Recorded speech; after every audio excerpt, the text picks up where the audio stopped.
Hello everyone, আজকে তোমাদেরকে জানাবো যে দীঘাতে ট্রেনে যাওয়ার ফিলিংসটা কেমন। তো আমরা এখান থেকে মোটামুটি 11টার দিকে বার হয়েছি। গোপালনগর থেকে বনগাঁ, বনগাঁ থেকে শিয়ালদা, আর শিয়ালদা থেকে বাসে করে হাওড়া স্টেশন। তো হাওড়া স্টেশনে ঢুকছি, আমরা ঢুকে গেছি প্রায়। তো হাওড়া স্টেশনে ঢোকার পরে যখন দেখলাম বোর্ডে আমাদের ট্রেন ছিল কান্ডারি এক্সপ্রেস 3:05 PM। তো সেই ট্রেনটা ডিলে করে দিয়েছে, মানে 6:28 করে দিয়েছে। তাহলে ভাবো 3, 4, 5, 6 4.5 ঘন্টা ডিলে ট্রেন। ঠিক আছে, তো আমরা কি করব, ওইভাবে বসে রয়েছি প্রায় 4.5 ঘন্টা। সেই ট্রেনটা আসলো প্রায় 6 ঘন্টা ডিলে করে, মানে 4.5 ঘন্টা তো বোর্ডে নাম লেখাই আছে, বাট তারপরেও লেট করেছে, 6 ঘন্টা ডিলে। তো ওখান থেকে আমরা মোটামুটি যথারীতি দীঘা পৌঁছালাম কটার সময়, রাত 1টার সময়। সেই সময় রুম পাওয়াটা একটা পসিবল ব্যাপার, ইম্পসিবল। এবার আমরা কি করলাম, তবুও আমাদের পরিচিত ছিল বলে ফোন করে আমরা হোটেল বুক করে নিয়েছিলাম। তো হোটেল বুক করার পরে আমরা মোটামুটি চড়া দামে হোটেলটা পেয়েছি, অনেক বেশি দামে পেয়েছি, যেহেতু অত রাত্রে কোথায় যাব, তো নিয়েছি হোটেলটা। তো সকালে বার হলাম, ওই হোটেল থেকে বার হয়ে আমরা সমুদ্রের ধারে এসেছি। তো সমুদ্রের গর্জন অন্য দিনের তুলনায়, আমি এই মতো 10 বার গেছি দীঘাতে, কিন্তু এবার একটু গর্জন অন্য দিনের, মানে অন্যান্য বছরের তুলনায় অনেকটাই কম, ঢেউ কম, প্লাস অনেক কিছুই কম আছে এবছরটা। জানি না কপাল খারাপ নাকি সমুদ্রের ঢেউ কম। তো ঘুরতে ঘুরতে দেখলাম এখানে একটা নৌকা আছে। তো সব কিছুই তো চালিয়েছি, বাইক চালিয়েছি, গাড়ি চালিয়েছি, সব কিছুই চালিয়েছি কম বেশি, বাট নৌকা তো কখনো চালাইনি। দেখছি যে নৌকা চালানোর জন্য নৌকার যে স্টিয়ারিং সেটা আছে কিনা ঠিকঠাকভাবে। তো সেটাই আমি দেখলাম না, ঠিক আছে সব। তো ওখান থেকে চলে আসলাম ঘুরে টুরে আমার সেই হোটেল পান্ডাতে। তো হোটেল পান্ডাতে ঘুরে আসার পরে ফ্রেশ হয়ে কিছুটা খাওয়ার পরে হালকা রুম থেকে তো এখানে আসলাম লাঞ্চ করতে। তো হোটেলটা খুব সুন্দর, লাঞ্চ করে নিলাম এখান থেকে। লাঞ্চ করার পরে আবার সন্ধ্যার দিকে সমুদ্র পাড়ে এসেছি।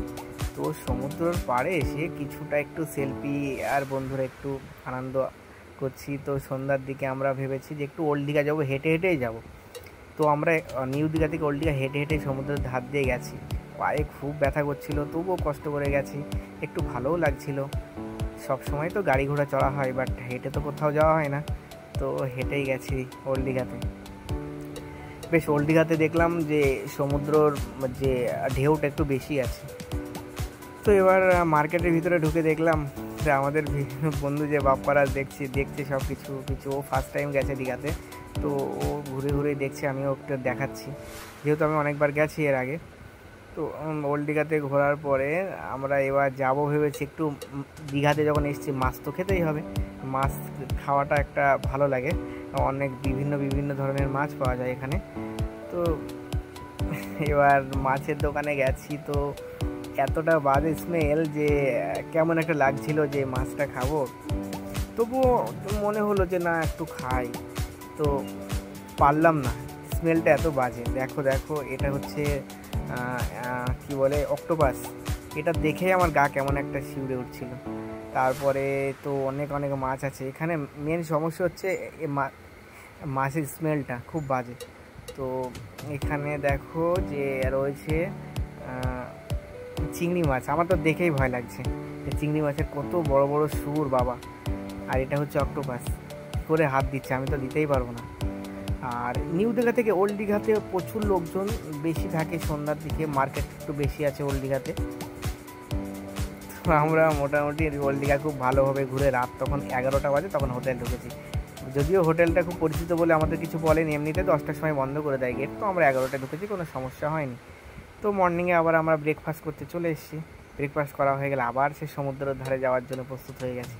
তো তার আগে আমরা কিছু প্যান্ট কিনবো, গেঞ্জি কেনার জন্য আমরা শপিং মলে ঢুকেছি, দীঘা শপিং মলে। তো ওখান থেকে কিছু কিনে আনার পরে আবার গেছি সমুদ্রের ধারে। তো সমুদ্রের ধার থেকে আবার সবাই বন্ধুরা বলছে একটু মোমো খেলে ভালো হয় না, তো দীঘার মোমো কেমন লাগে তো সেটা টেস্ট করার জন্যই গেছি, জাস্ট মোটামুটি ঠিক আছে চলবে। তো ওখান থেকে আবার রুমে চলে এসেছি। রুমে চলে আসার পরে আমরা কি করবো, এবার তো আমার বাড়ি যেতে হবে। তো ব্যাগপত্র গোছাচ্ছি, বন্ধুরাও গোছাচ্ছে। সব কিছু গোছানো কমপ্লিট হয়ে গেলে একটু দেখলাম যে কোথাও কিছু পড়ে আছে কিনা, তো না দেখলাম ঠিক আছে, তো এসিটা ছিল, এসিটা বন্ধ করে দিলাম একটু। দেখলাম ফালতু টাকা ফুরিয়ে তো লাভ নেই, সেটা আমার হোক আর সেই হোটেল মালিকের হোক, কারো না কারোর তো হচ্ছে।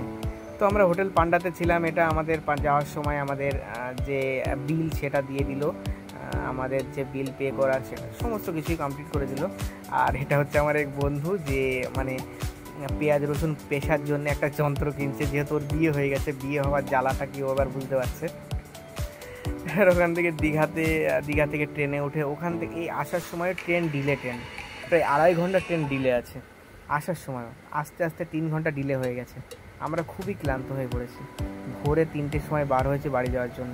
কী ভাবো, লাস্টে ব্রেডস খেলাম, ব্রেডস কিনে নিলাম একটা সবাই মিলে, ব্রেডস খেয়ে জল খেয়ে অ্যাম্বাসিডারে করে যাচ্ছি।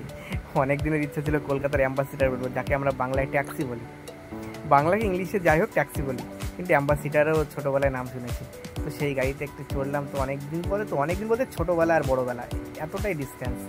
তো শিয়ালদা এসেছি, শিয়ালদা আসার পরে আমরা ট্রেন ধরবো, 4টের সময় ট্রেন ধরবো। তো 4টের সময় ট্রেন আমরা ধরেছি, মানে ধরবো বলে ঠিক করেছি।